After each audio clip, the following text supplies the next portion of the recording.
We are exactly a week from round one of the NFL draft. Let's run the hurry. Tennessee is at number one. We think we know what they're doing. You tell us. Well, Greeny, those chimes are music to everybody's ears. And the Titans are on the clock, and the pick is expected to be Cam Ward, barring some last-minute, unforeseen offer rolling into Tennessee. The Titans are looking for their quarterback of the future. They believe Cam Ward is their quarterback of the future, and they look like they're going to be building around their program around that quarterback, which then would take us to the number 2 pick and the Cleveland Browns. Can we hear more chimes, please? The Browns will be on the clock, and there are signs that point to Travis Hunter right now. Abdul Carter obviously squaring the conversation. Hunter, Carter regarded as the 2 best players in this draft. The Browns will be in a position to get one of them, and then we'll hear more chimes at maybe the most intriguing pick early in the draft, the New York Giants. They are in Boulder today to work out Shedeur Sanders. There's not a team out there that's put more time and effort into Shedeur Sanders than the New York Giants. They might as well have just taken out an Airbnb in Boulder all year and had the entire organization living out of there. But they've done so much work. It continues today, and I think today is critical in deciding if they want to move in a direction for Shedeur Sanders and where they want to get him in the draft. So you use an expression all the time that I like, which is getting cute. All right, the Giants are picking at 3.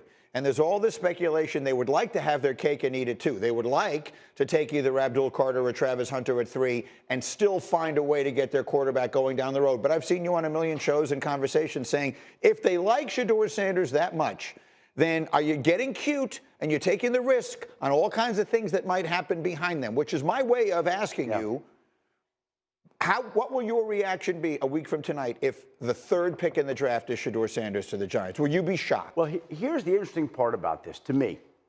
You're on the phone all day. Yeah. Yesterday, spoke to a lot of respected, knowledgeable people. There was one person I spoke to who said, the Giants, cut it out, the Giants are going to be taking Shedeur Sanders at number 3. And I went, wow, here we go. And then in the very next conversation with an even more knowledgeable person, the person says, there's no way the Giants are taking Shedeur Sanders at number 3. So what are you to believe? You're hearing it all. And my sense is that there's absolute interest in the organization in Shedeur Sanders. I think they're trying to build a little bit of a consensus here because not everybody is on the same page with Shedeur Sanders within the organization right now. And we're getting close to the draft, and they're going to have to make a decision here. Can they get one of those blue chip players at number 3? Can they come back and get a quarterback, whether it's in round 1 or in round 2? And I think one of the problems here for the Giants and the Pittsburgh Steelers at 21 and any team that's considering trying to get a quarterback late is let's remember right now who holds the opening pick on Friday night, the 33rd overall selection ahead of every team is the Cleveland Browns. Right. And they would figure to be in the quarterback market. So you're going to probably have to get in front of them, if they don't move up, to get a quarterback on Friday.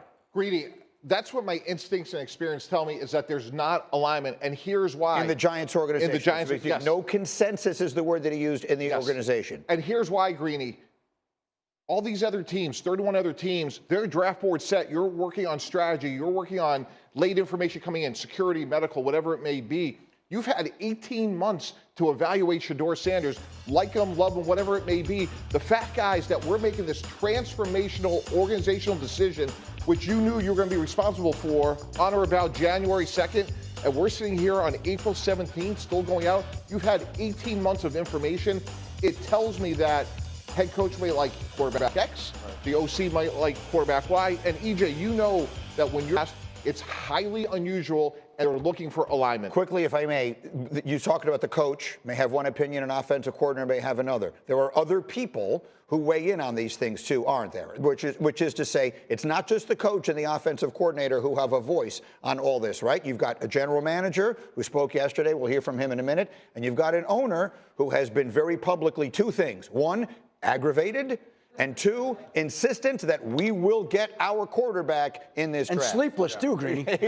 He's been sleepless. Greeny, in our draft room, we had a sign, in God we trust, for everyone else we need data. And when you have the privilege of running an NFL team and you're sitting between the head coach and the owner, you want to have alignment. And if you have disagreement, you watch more tape, you do more research.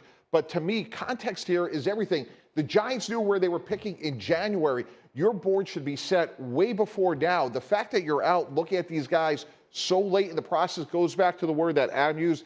There's probably not alignment. And again, the bigger the decision, the more alignment you want. Okay. Let's think about it from this lens, though. So what if the Giants are bringing in all these quarterbacks and working them out this late in the process because maybe they take one in the second round and they get that third pick and they take Travis Hunter or they take Abdul Carter? Because in my mind, that's who you have to take. This is a year where the Giants have to win. They have to win early in the season as well. Brian Dable understands the situation. He understands Saquon Barkley went to the Eagles and won a Super Bowl. Daniel Jones, it didn't work out. Now he's on another team. So at this point, do you really want to put that third pick value into a quarterback? Whereas you can take one of these stars at that third spot and then maybe get your guy at the second round, or you trade back and try to get some more added value. When I watch this kid play, guys, in college football, you have to take Travis Hunter at 3. Yep. I'm sorry, because look, if you look back 5-10 years from now and you take a quarterback, and even if he plays 8 years, that's awesome. But this dude can be all pro. This dude can be all world. He's great on offense. He's great on defense. You have basically 2-1 when you draft him at that third spot. So again, if he's there, it's hard for me not to take him at that spot. I don't care what the owner thinks. Well, the draft is all about value.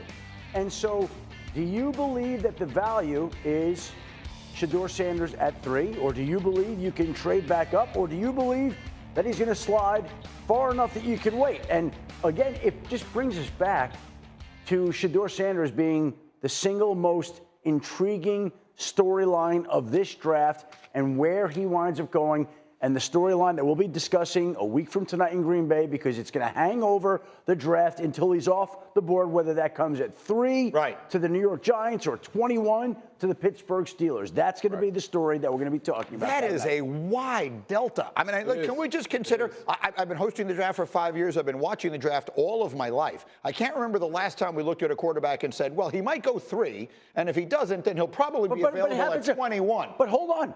Yes, I can give you an example. We give you many examples. It happens more often than you think. Aaron Rodgers, projected to go number 1, slides to Green Bay. But my point is, no one was saying he might slide to Green Bay. In the couple we were of days saying he was before going to the go draft, number 1. They were saying that we might wind up with Aaron Rodgers being available for Green Bay in the 20s.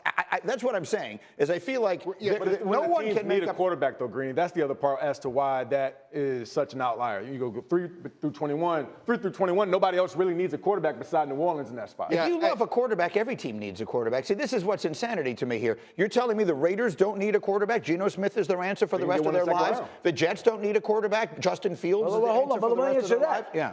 The Raiders traded a third-round pick for Geno Smith and signed him to a contract extension. Right. So when you're Pete Carroll and you're stepping in to win now, that doesn't seem like a quarterback pick at round 1. We're saying the same thing differently. What I'm saying is, if they loved